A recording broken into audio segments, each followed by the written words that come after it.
Good morning mga ka-basic, ayan. For today's video, nandito nga pala ako sa bus. And ayan, kitang-kita nyo naman, nakatayo ako dyan kasi wala nang upuan and siksikan. So ayan, nakikita nyo yung mga tao sa gilid. Hindi ko alam kung anong pinipilahan nila pero napakarami nila. And napakahaba ng pila, ayan nga oh.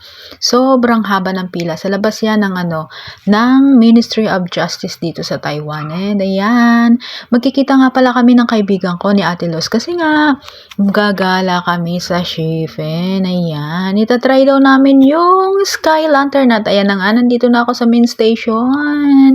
Ayan, diba?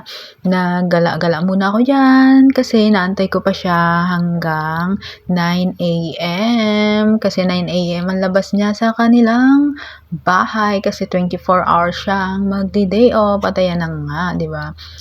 Gumala muna ako, ikot-ikot muna ako sa main station kasi gusto kong malaman ang mga pasikot-sikot dito kasi lagi akong nawawala, mga ka-basic. At ayan na nga, tingnan nyo.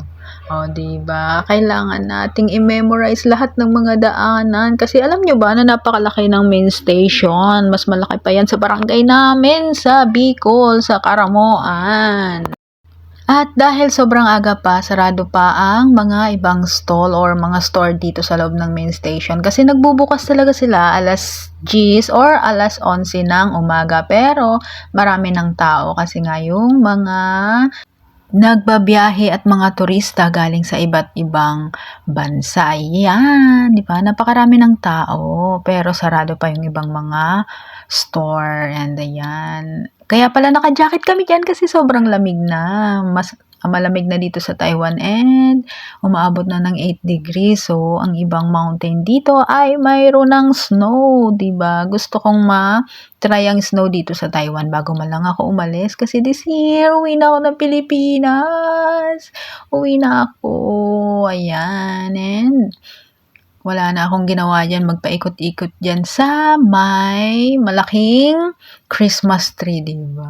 And wala kasi akong kasama, ganyan ang ginagawa ko. Or baka naman may hinahanap ka na naman, Boss May, kaya ka naggaganyan-ganyan dyan. Sino na naman bang hinahanap mo? Ayan, diba? Yung mga walang kwentang tao, wala sila dyan.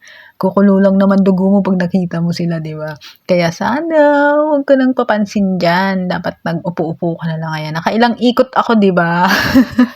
Yan lang ang ginawa ko hanggang sa dumating si Ate Luz. Ayan, o, di ba?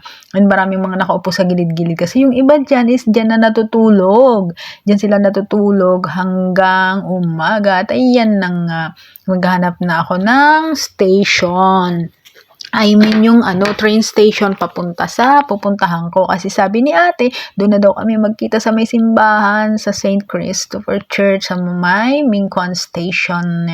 Ayan, lakad-lakad na ako. Actually, kabisado ko naman na yan kung sa mga lane na yan. Ang hindi ko lang kabisado dyan yung yung mga pagpunta ng o yun airport. Hay, nagkakamali na naman ang lola nyo. At ayan na nga, nandito na tayo sa baba para mag-antay ng train na paparating. Ayan, o diba? Naka-red nails pa yan. Red yarn. Kasi nga, New Year na New Year, diba? Ayan. Ang tagal mag-antay ng train, diba? Pero ang pinakamatagal dyan is 10 minutes. Ay, 5 minutes. Ayan, nandyan na nga ang train. Kasi every, naman, may dumadaan na train. Ayan. Minsan iniisip ko, paano kaya sila, hindi nagbubunggu-bunggu, bahala na sila sa buhay nila. Basta ako, makikisakay na lang. And ayan, pupunta tayo sa Mingkwan Station para mag-pray sa St. Christopher Church kasi unang-una sarado sila. Ayan. Pero pwede naman mag-pray sa may labas. And ayan, kahit saan naman pwede tayo mag-pray, diba? Pero gusto ko pa rin kasi mag-pray sa harap mismo ng simbahan. Sobrang pawis na ako. Ayan, tingnan nyo. Tagaktak na yung pawis ko kasi nga suot ko yung aking coat. And hindi siya masyadong malamig ngayong araw. And syempre, bago naman ako lumabas, alam ko kung ano magiging weather today. Pero inano ko lang yung coat kasi nga sobrang ikiksi ng suot ko. Mapapagalitan ako ni Bossy.